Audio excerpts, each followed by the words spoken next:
your success in all these different industries, and like I was reading the bio, I think you have like biotech, finance, you've touched real estate, aviation. It's very diverse. And so I'd be curious to know, what is that thing that you have or that you do or a skill that you've worked on that makes it that it's so transferable across these industries and brings success?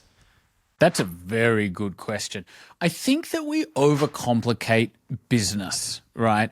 The way I think about business is kind of founded upon a couple of fundamental axioms, if you like. The first one is that every business operates in a resource-constrained environment. And so when you're talking or thinking about strategy in any business of any size, what we're really talking about is, how do I allocate limited resources against unlimited options, right? And so I view every single decision in business as an investment decision. If I'm going to spend half an hour on a task, that's an investment. If I'm going to build out a team, that's an investment. If I'm saying to my team, we're going in this particular direction, that's an investment. And so what do we look for in any investment decisions is asymmetry, which is, how do I put in the least amount of input for the most amount of output? And so in any given business, the areas where you are going to find the biggest gains and the biggest kind of unlocks of the core constraints is in what I call the fundamentals or the basics, right? And so when I'm coming into a business, whether it's a business that we're buying, whether it's a business that I'm coming in to grow, whether it's a business that we're trying to help sell, whatever the immediate objectives are, it is always coming, I always start with one thing, which is customer journey. In every single business, it doesn't matter whether you are a growth agency like we are here in Australia, or Mind Valley or Amex, every single business in the world has a finite customer journey. And for most small to medium-sized businesses, it's probably between 6 to 12 steps. Like, you generate content, you push content into landing pages into maybe a lead magnet into a phone call into some sort of a service, delivering that service over a period of time, retaining or continuing that client, or moving them on to be an advocate of the business post your engagement. But in most businesses, there's like 6 to 12 steps. And so to come back to your question, how I've managed to be predictably successful across different industries is I always make it about the fundamentals. I always make it about the basics. And there is only one God in business, and that is customer. And so if you can look at what is your customer journey and how do I optimize each stages of those customer journey and what's going to be most important, most impactful, and prioritize those stages, then that is how we build successful businesses. And I know that sounds probably like a really underwhelming answer, because we're living in an age where everyone wants the shiny thing and the new thing and the fancy thing. And to be honest, Jason, that's where, I'm sure you're the same, that's where I see so many business owners trip themselves up. That's what we try and train people out of. It's like, great companies are great because they do the basics well at scale. And so how do we come back to common sense? How do we come back to the basics? How do we find those key initiatives that are going to give us that asymmetry to push the business forward in the most meaningful way? That's the refreshing, and I know it's not sexy, but it's the real, right? It's so funny because one of the clients I was working with, I came in and I noticed that they were basically vulnerable because the basics weren't down to people predatorily making the promises of the next shiny thing that would solve all of their financial problems in the business. Would be like, oh, but this new chatbot or AI, and then like, oh, take the money and make this problem go away. And 100%. I remember I had the most boring time with the organization because it was like, let's clean the books. Yeah. Let's look at the initial email sequence. Yes. And like, I was like, God damn. Yeah. Let's look at the messaging on the landing pages, and let's look at the strength of the messaging through the sales process, and how quickly, when a lead comes in, how quickly are we addressing them and contacting them? Like, it's all the basic fundamentals that it would be awesome if we could just skirt around them and go to something fancy as a silver bullet. Unfortunately, that doesn't grow businesses. Okay, so I'm sure, and you don't need to reveal specifics because this might be embarrassing, but I'd be curious about any of the companies you've worked with, or maybe some company you invested in, where you looked at that company journey and you were like, oh, like, is there like a typical loose wheel on the wagon when you look at a customer service or a customer journey, and like every time you see it, you're like, God, they don't even have that piece. Dude, the most universal one that operates as the biggest constraint in the vast majority of businesses and has the most amount of asymmetry is focusing on sales. My man. And dude, like so much so, the Entourage, we're a business growth agency. So we do everything from, we've got a digital marketing agency, we've got a sales agency, we do coaching. I just built and sold an accounting business. Prior to that, we built and sold a larger consulting business that consult into larger businesses. And more often than not, I'm honing my team in and clients in to look at marketing and sales because, most of our clients have a good product. Most of our clients have a great product or service, actually. And however, they're the world's best kept secret. And so we spoke before about that asymmetry piece, right? The reason why sales is so incredibly powerful for business owners to come into and to analyze and to improve, because if we can take your sales conversions from, let's say, 20% to 40%, then we're not spending any more money on marketing. We're not having any more conversations. We're not exerting any more work. And what might sound like an insignificant 20% increase in sales conversions, if all of our other metrics hold, which they should, you just doubled the revenue of the business. If you take the conversions from 20% to 40%. And all that's required often to do that, as you know better than anybody, is improving the quality of the communication, the quality of the questions, the quality of the offer, the quality of how we're presenting it, the quality of how we're engaging people on the front end. And you can have significant increases in sales conversions. And so the other thing with a lot of small to medium-sized businesses is that we carry most of us carry a fixed cost base. And so when you can help somebody double or triple their sales conversions, you double their revenue. You often more than double their profit because their costs don't need to increase at the same rate that their new revenue does. There's not a kind of one-to-one relationship around it. And so sales is often the greatest constraining the next stage of growth, and it's often the most, what would you call it, like impactful unlock to unlock the next scale of revenue and profitability. Well, you're speaking on Selling with Love podcast, so I'm definitely not going to object on any of that. But I'll say this. The majority of people who do listen to this show have this natural sales reluctance. And I think we're close to 500 episodes that we've done with various angles to tackle that psychology and to see like, hey, sales is not a demon. It's a great thing. It's the fundamental of every transaction we have between humans. Has been what the key to unlocking all the abundance and amazingness we have today.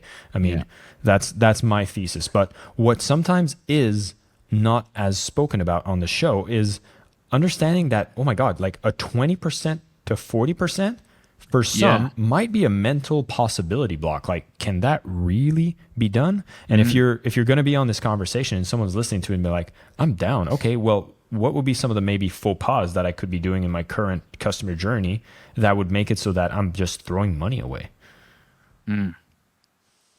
Yeah, that's a big question and a big answer. And so I usually start with the fundamental principle is what drives all human decision making. And, people watching and listening to this podcast are probably familiar with left and right brain thinking. Left brain thinking being logic and right brain thinking being emotion. So here at the Entourage, we call the left brain the red brain. Why do we call it the red brain? What do you do when you get to a red light? You stop. What color is the stop sign? It's red. And so when we have logical conversations and when our prospect is anchored in their red brain, it causes them to stop, pause, look for danger, and retreat. Right? Now, whenever you have a conversation about your product, about your service, about the terms, about the timeline, about the contracts, about the paperwork, about any of the rational inclusions or the features, we're having red brain conversations, and a prospect anchored in their red brain will increase the rate at which they procrastinate. So they will wait longer, they will look for danger, and they will ultimately look to retreat. The problem with red brain is that it becomes our comfort zone, because as business owners or salespeople or marketers, what do we think about all day?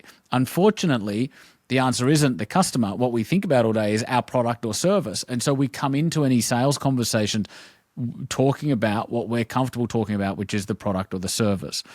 On the other hand, you've got the right brain, which is known for emotion. And so we call this green brain. Why? Because when you get to a green light, what do? You floor it. Often you might drive through a green light, get to the other side and go, oh my God, was that light green? Because you weren't even conscious of the fact you weren't looking for danger. You just wanted to proceed. And so whenever you're able to help a prospect to be anchored in their green brain, in their right brain, they will make better, faster decisions. And how do you do that? You do that by understanding that within green brain, there are fundamentally two driving forces that drive all human decision making. The first is the desire to move away from pain, and the second is the desire to move towards pleasure. And so we call these buying motivators. What are the buying motivators of your prospects? And so the away froms are, what are their challenges? What are their problems? What are their frustrations? What are their fears? What are their do not wants? And then the towards motivators, the pleasure, is if the away from motivator is my current undesired reality, the toward motivator is, what is my future desired reality? If the away from motivator is what are my challenges and what are my problems, the toward motivator is, what are my goals and what are my wants? What are my dreams? What are my hopes?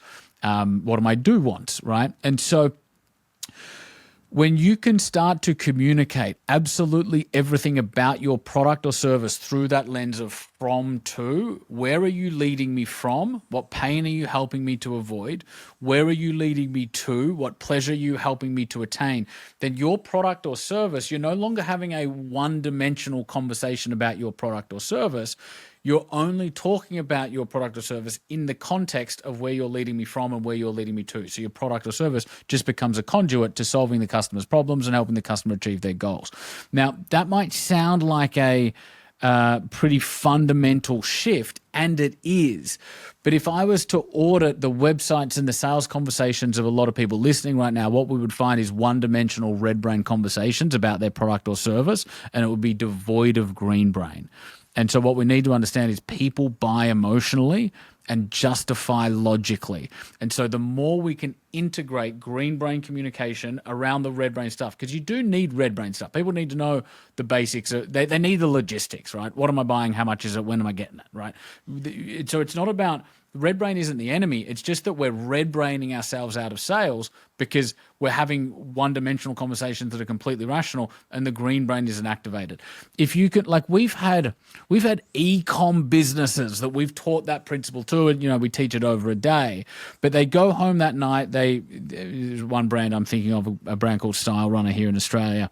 They sell like really cool Athletica clothes online. And this is 8 years ago now. They went home and they optimized 500 landing pages we taught them green brain sandwich, which is if you're trying to communicate a product in their instance, selling clothes online, you've got like half a paragraph. So you've got like 3 sentences. And so in that instance, what we suggest people do is they start with a green brain sentence, something that speaks to the problem or something emotive or something cozy about this particular garment. Then give me the rational, then give me the green brain. They went home, they green brained 500 landing pages. Within a week, their revenue had increased 500%. And when I talk to you about red brain, green brain, honestly, most of my brain is thinking about service-based businesses, conversational-based sales processes. And so using an e-com example probably sounds a bit left of field, but it just goes to show that people are people are people. And to come back to your question, what is the one thing that we see prevents people from increasing sales conversions is they're having one-dimensional conversations about their product rather than having an emotional conversation about their prospect. Damn, we're on a masterclass here, guys. Like, it's. I love this. I've never heard it spoken in this fashion. The red brain and the green brain concept. Yeah. I've never used that, but it's such a good anchor to remember it. Yeah. And God, Jack, I forget that myself. Like, yeah, I'm Jason, selling with love guy. Like, I've fallen into that red brain trap. And I know the results it brings. It sucks. It's like 100%. I kick. You know what happens when I go red brain on say like I'm writing sales copy or I'm on a phone call and I'm talking with this red brain language because it's almost like I'm so into it that to me it's obvious. So I'm just giving you the logistical details. Yes. And then I'm almost like, there's a part of me that's like, sometimes I lose hope in people to be able to make smart decisions because I assume that they know what I know with the assumptions that I have. Yes. And then I'm like, oh crap, I need to stop that. I need to go back to understanding like human, emotional. Yes. I need to speak green. And that needs kind of a constant effort to bring back to, doesn't it? Absolutely. Absolutely.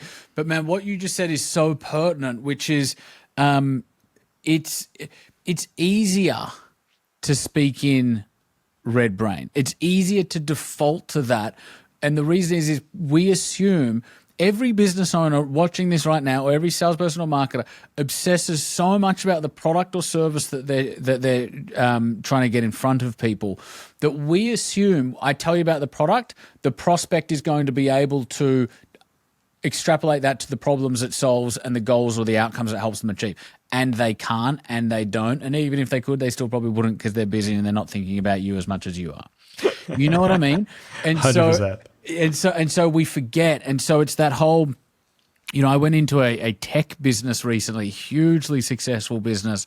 Sometimes companies come along and they offer me a lot of money to come in and build their sales process from the ground up, which often I'm reluctant to do, but sometimes I agree. In this instance, I agreed. And the product that this tech company has is the best product in the world. They're based out of Australia, but they've got the best product in the world, endorsed by like Satya from Microsoft and all sorts of huge names from around the world. The problem that we're talking about is more prolific in any business that's technically leaning. Because you've got a technical founder with a technical team, and what consumes most of their mind is the technicalities of the product or the service. Accountants are also notoriously bad at what we're talking about. Lawyers are also notoriously bad at what we're talking about. Why? Because they live in a red brain world, and that's what they're brilliant at. That's what their gift is. And they build incredible products doing it. But then when it comes to taking it to the world, if we can humanize it and we can go, okay, that's great about all of that technical jargon and all of that. Do you understand your prospect understands nothing that you just said to me? Yep. Okay, cool. So now let's put it in human language so that we can bridge it from your heart and your business into the heart of the prospect. I know you're a huge proponent of going deeper into understanding consumer psychology as a skill set to help you navigate this. And oftentimes, for someone that doesn't have, like, say, a engineering background, doctor, accountant, like those hard skills, it's almost like, oh yeah, I can have my little plaque and I know that I'm good at that skill set. And it's almost like the consumer psychology or understanding human psychology is almost in itself very harder to be tangible about, that I often forget that it's a learned skill. It's something that you can develop, and its application makes positive ripples in the business like crazy. And I'd be curious to know about your approach on how you study that and what are things that people could do to get better in that, and why it's so important to get better at that. Dude, that's such a big point, and it's such a good point. Warren Buffett said this. He said the most valuable course he ever took, and this is Warren Buffett, right? One of the most successful investors that has ever lived. One of the most valuable courses he ever took was How to Win Friends and Influence People by Dale Carnegie, because it taught him how to communicate. And he's an investment guy, and that's the most powerful course that he's ever taken. And so the point that you just raised, Jace, is such a good one, because the thing that prevents people from becoming better at understanding psychology, better at communication, which all marketing and sales is communication. The thing that prevents them from doing that is we have this kind of misconception in our culture that sales is like the black magic. It's the gift of the gab. You've either got it or you don't. And it couldn't be further from the truth. Give me a trained communicator any day of the week over gift of the gab guy, because gift of the gab guy or girl is going to be up 1 month, down the next month, up 1 month, and you never know why, you never know how, and you never know what you're going to get. People like you and I who speak on the biggest stages in the world, like, I do some form of presenting, whether it's a podcast, whether it's a training, whether it's a coaching session, whether it's a big stage, probably every day. And I could not do that anywhere nearly consistent if it was relying on flow and being in the mood. I'm a trained communicator. Because from the age of 6, I've been reading books on psychology, neuro-linguistic programming, cognitive behavioral therapy. My mum was a NLP trainer, and I was listening to this. This is going to date us, Jace. 1 Minute Manager cassettes back when I would have been like early teens. 1 Minute I think it was Ken Blanchard from memory, but the literal cassette that you put in and press play, and and so. I think I've probably always been someone that's had a deep empathy for other human beings, but I have literally been training my understanding of myself and other human beings and how to bridge that gap through effective communication for over 30 years at this point. Anybody who's watching or listening to this podcast, the more technical expertise you have, the more you will benefit from understanding and learning more about human psychology and communication. I have to point on one thing that I feel like you'll be able to prevent anybody from falling into this potential pitfall of going into that direction is I've mentioned that I have a lot of episodes on this show. There's a lot of things we share around, accepting sales, tips on sales, listening to this. You've shared a lot of stuff. And there's a part, and I'll use me, there's a part of me that can not absorb all this information. And it's like, it almost feels more comfortable just to absorb a little more information than actually go do the things that will move the needle. And I'd be curious to know what are some of the methods you manage between taking in this information as opposed to applying the information. Yeah, that's a very good question. The thing is that taking in more of information is kind of fun, and it gives you a high and it gives you a buzz and you feel like you're progressing. And so there's all these emotional rewards for learning to such an extent where when most people today engage in education, they're really just engaging in entertainment and feeling good about it. Right. Whereas let's talk about implementation for a second. Like if you are somebody like I was and like you were, Jace, where, you're having overly red brain conversations, and now we want to think about, okay, how do we inject more green brain into our conversation? Can you imagine that first conversation that you're going to have testing out green brain? In fact, I will give you an example of this. I was 19 years of age. I was going through a sales training with a particular company, and they wanted me to ask a question. The question was, how do you feel about that? And I was so used to not speaking in feeling language that when it came to ask somebody that question, literally the words almost didn't come out of my mouth, right? I remember by opening my mouth, but the words not coming out, right? It was that foreign to me to speak like that. I had learned a lot of psychology stuff. I'd learned a lot of personal development stuff, management stuff, but I hadn't yet integrated it into my linguistics yet. And so imagine that you're trying out having more of a green brain conversation for the first time, and contrast what I'm about to say against all those euphoric feelings of learning that we just spoke about. In this first green brain conversation, what are you feeling? You're feeling awkward. You're probably feeling inadequate. You're probably feeling silly. You're probably thinking to yourself, how the hell have I not done this by now? I should be further. Implementation is so uncomfortable, and trying things for the first time, second time, third time, fourth time, fifth time is so uncomfortable that it takes a real presence to be able to go, okay, I want to implement this because I want to become the kind of person that can do this stuff. And I recognize and I accept that the first 5, 10, 20 times that I do this, I'm going to feel uncomfortable. I'm going to feel awkward. I'm going to feel inadequate, and I'm committed to doing it anyway. But I think that's why, to come back to your question, Jace, is learning more feeds the high. And then when it comes to, okay, let's start doing now, it's the opposite. It's really confronting. However, to know and not do is to not yet know. And all of your gains in life, all of your gains in business do not come from your intentions or how much knowledge you have. It all comes from what you do. And so intentions should drive action. Knowledge should drive action, but any of the internal software stuff that doesn't translate to external action is not going to change your external reality. It's not going to change your results in life. And so all of the results come from, dare I say it, doing the hard things. Surprise, right? Yeah. And, Damn it. Damn it. And God, every time I've had these moments where I'd have to make that kind of like, I just feel stupid, man. Yeah, like, same. and that's, I have to, so it's like message of the day, embrace the stupid in you. Yeah. No, damn, totally. Dude, yeah. I spoke about that tech business that I went into before. Like I'm not a technical person in any way, shape, or form.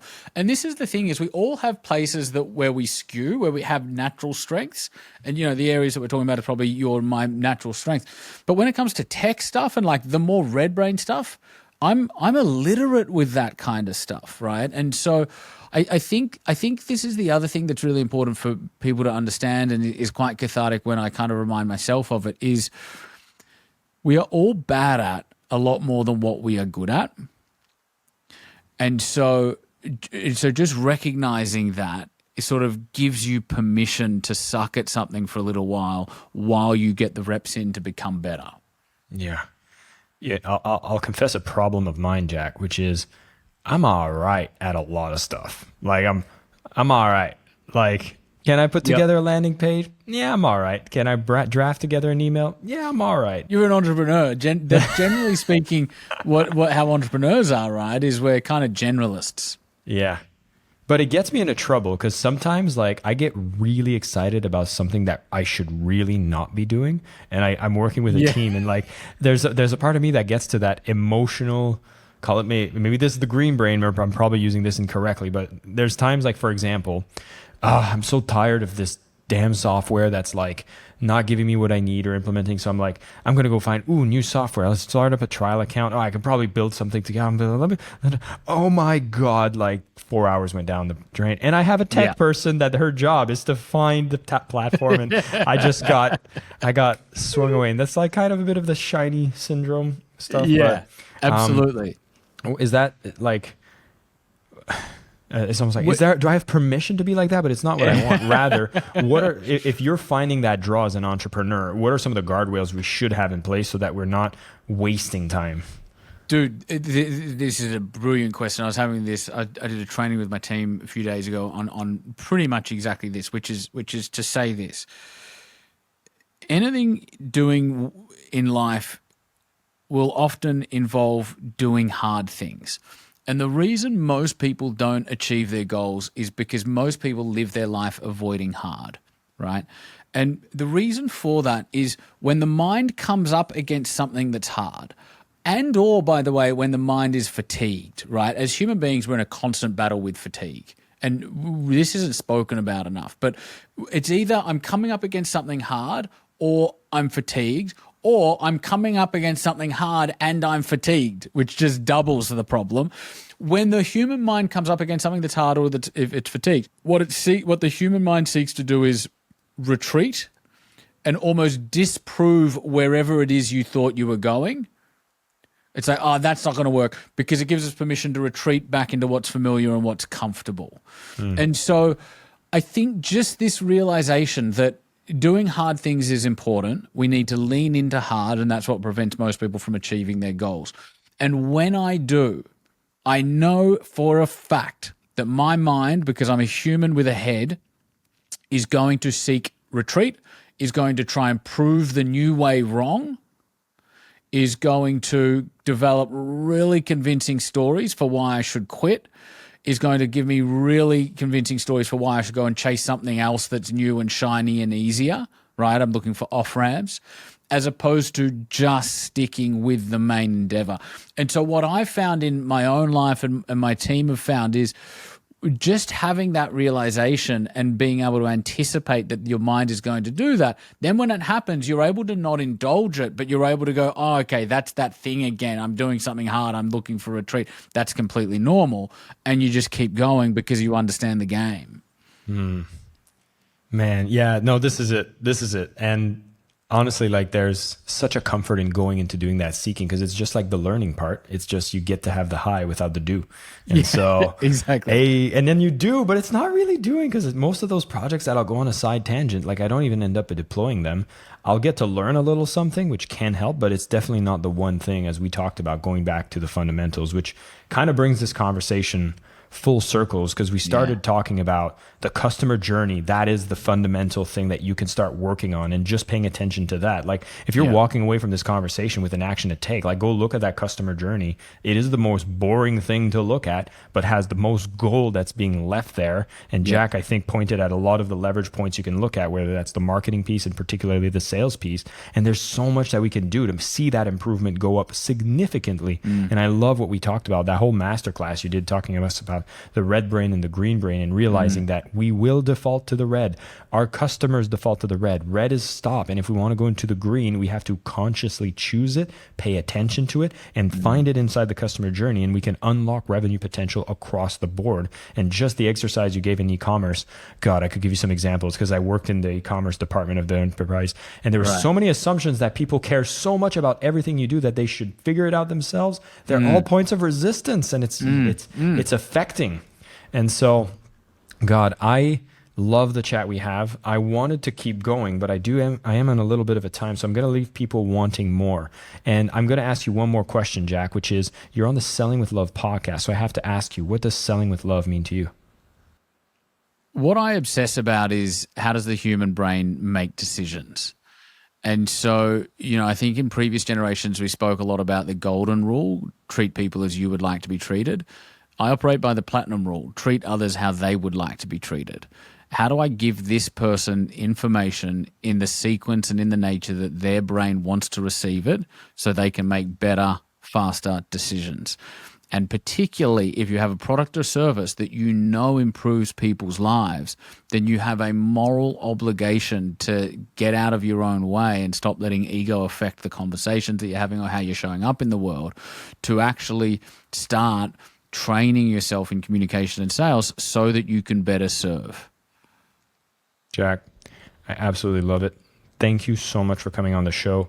For those who are thirsty for more, there's so much content and things that you can explore. Masterclasses on Jack's website. We're going to put a link to the entourage. Please go dive in. There's so much to offer there, and ways that you can participate, get mentored, and so much more. Of course, I've made a mention, and we want to remind you that Unprofessional and Unwritten Bestsellers by Jack goes deeper into these concepts. We've touched a sliver of the wisdom that he shares deliberately on a lot of platforms for both free and paid services. And it was such an honor to reconnect with you, Jack. It's been a while. We need to stay in touch. Be sure to come visit when you come down to Bali, all right? I absolutely will. Vice versa, brother. Thank you so much for having me. Thank you so much for listening to the Selling with Love podcast. We have some previous episodes you can tune into right here. And if you prefer the short form content where you get to the point in under 10 minutes, we do have a ton of clips from our best episodes that are being shared on this channel as well. So pick which one supports you the most. And of course, thank you for liking, subscribing, and of course, selling with love.